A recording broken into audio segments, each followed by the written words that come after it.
Hello po mga kababayan, si Dante Maravillas, Bicolano vlogger, broadcast journalist from Albay. Ibigay ko muna sa inyo itong breaking news.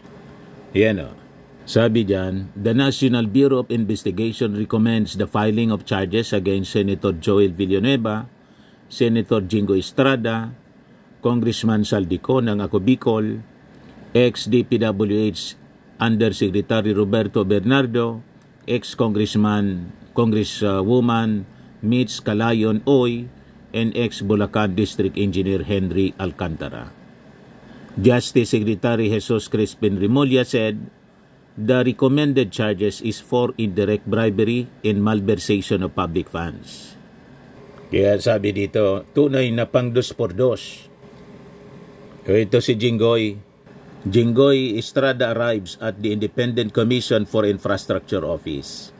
So pinatawag na siya ng ICI. May ethics complaint din na final kay Congressman Saldico, sabi rito sa report ng ABCBN.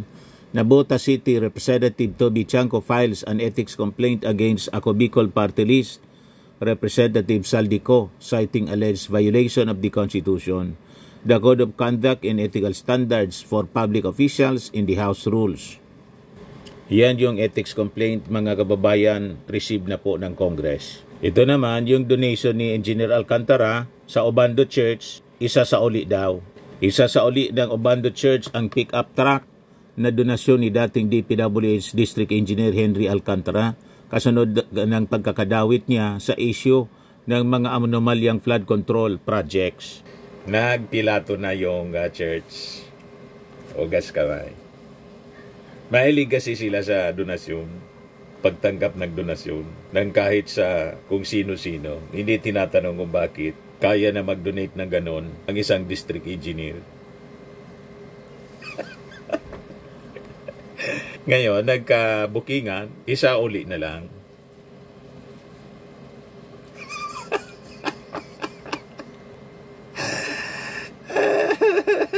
Ganon ang buhay sa mundo po.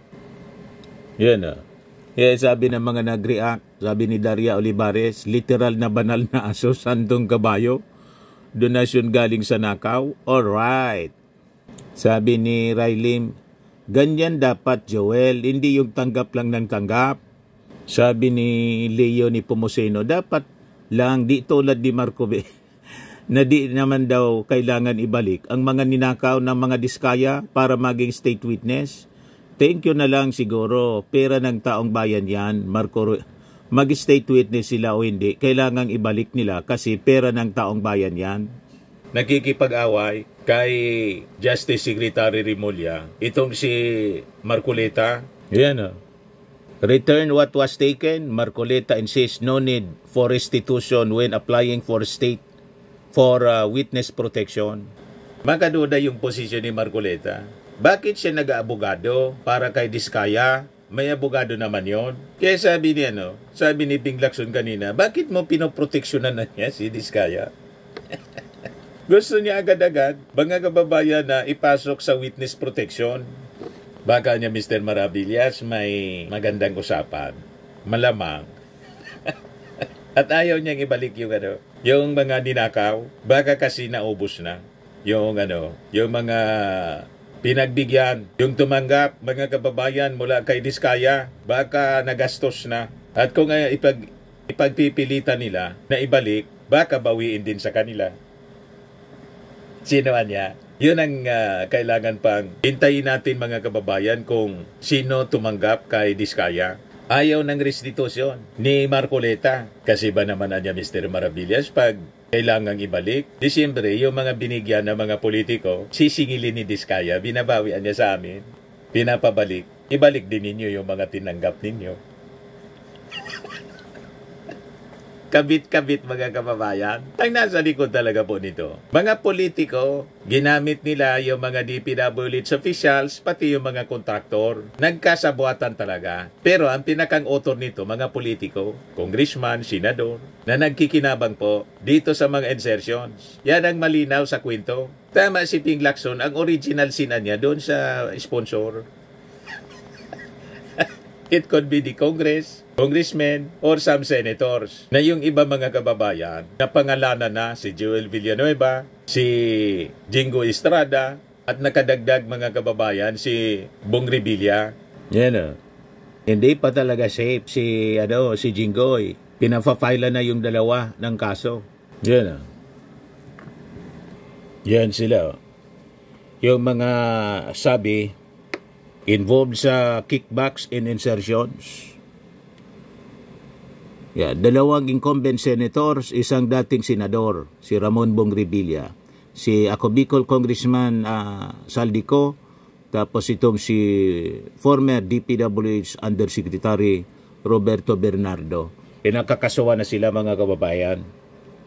Tapos pina-freeze, breaking news, Justice Secretary Jesus Crispin Remulla announced that freeze orders have been issued for the assets of Senators Joel Villanueva, Jingo Estrada, Saldico, former Congresswoman Mitch Cahayon, SAC DPWH Engineer Henry Alcantara, and retired DPWH Undersecretary Roberto Bernardo. I believe the freeze orders have been issued already by AMLAC, sabi po ni Remulla. So makikita natin dito mga kababayan kung gaano ka-decisive yung ating gobyerno, yung Marcos administration, na habulin itong mga involved dito po sa mga guni-guning projects, sa flood control scam involving billions of pesos. So malamang kasama po ito. Sabi dito, ownership of 4 California properties linked to top flood control contractor. So baka isunod ito mga kababayan sa habulin. Sabi pag-ari ni Alex Abilido, President ng Legacy Construction Corporation, one of the top contractor sa flood control po. So naglilitawan na po yung mga properties.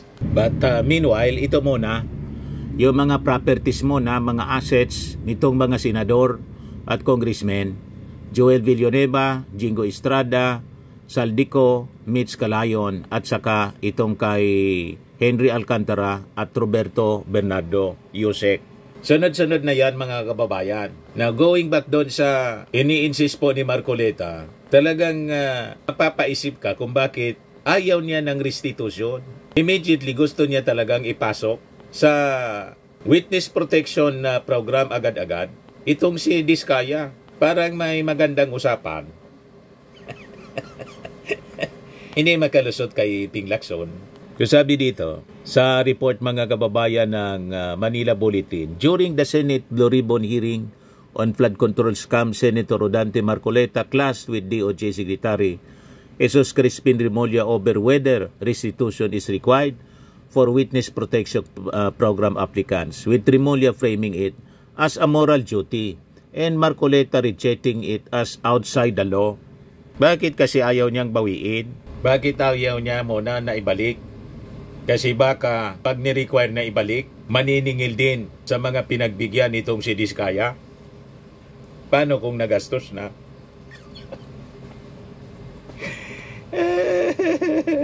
Nagastos na ng mga politiko sa eleksyon, babawiin, tapos. Damay-damay, mga kababayan. Sabi dito, Remulla agreed that it's not in the law, but for him, it's not just the law that dictates the situation. It's also what is morally right. What is expected of us. Yan po kasi kahit hindi po nakalagay sa batas, mga given po yan sa ating lipunan, sabi po ni Remulla. But Marcoleta insists in the process, restitution is not one of the requisites niya. Is that correct? Yet Remulla said that under the terms of this case being a financial crime, a crime against the financial status of the Filipino people in the Philippine Republic, he thinks that it's just right that we ask. At this point, Marcoleta asked him if he was amending the provision of the law. Sabi ni Remulla, Remulla denied this but stated that it's how they run the witness protection program. I am operating from the vantage point of the reason behind the law. Sir, what is the reason behind the law? So that we can get justice. Injustice can only be attained if there is restitution. So that is the principle behind all of these things we are talking about now, sabi po ni Remulla. Nakapagtataka si Remulla kung bakit insistido na agad-agad isa ilalim po sa Witness Protection Program si Diskaya.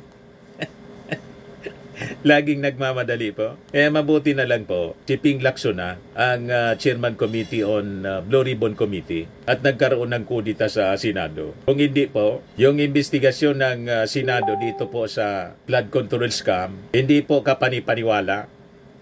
Di ba po? Pero ngayon, kini-question ni Marcoleta yung integrity ng investigasyon. Mas may integrity yung investigasyon ngayon kaysa nung panahon po ninyo. Tama? Kasi kung hindi kayo napalitan, siguradong safe na si Jinggoy. Safe ka na niya.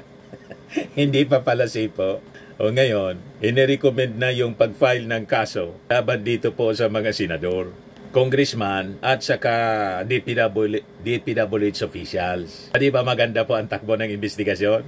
Pinatawag ng ICI si Joel Villanueva po. Paglabas po, kinakausap ng media, naging isnabero na.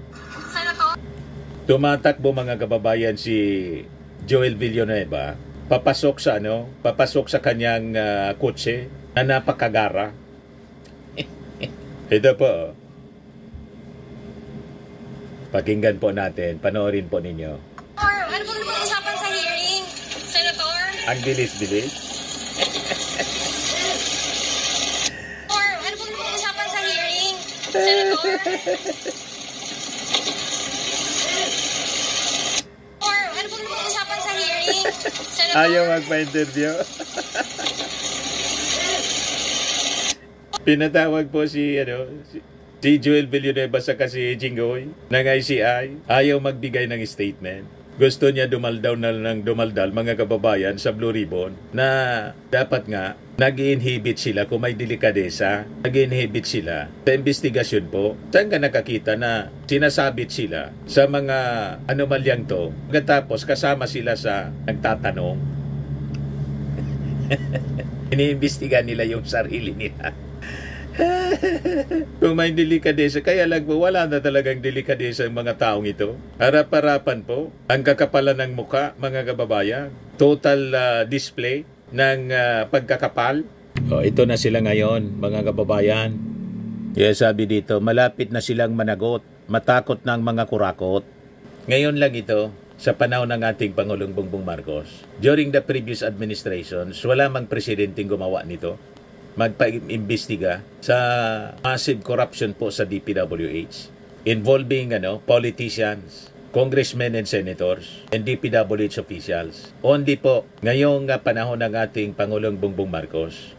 Kaya yung gusto pong ipahid yung korupsyon sa ating Pangulo, malabo pong paniwalaan ng mga mamamayan kasi siya mismo ang nagpa-imbestiga. Siya yung nag-expose sa kanyang zona na mahiya naman kayo. Siya yung bumuo ng sumbong sa Pangulo at ng ICI na nag-trigger sa investigasyon ng Congress at ng Senado. Kaya yung gustong tanggalin yung ating Pangulo noong September 21 rally, mababasa ninyo yung motibo po ng mga nasa likod ng Marcos resign or destabilization. Gusto nilang tanggalin yung ating Pangulo para hindi na po matuloy itong investigasyon sa korupsyon. Kasi ang daming sabit ng mga politiko. You see, yun ang pinakarason kung bakit gusto nilang tanggalin yung ating Pangulo. Para hindi mabulgar ang kanilang mga kawalanghiyaan na ginawa sa ating bayan.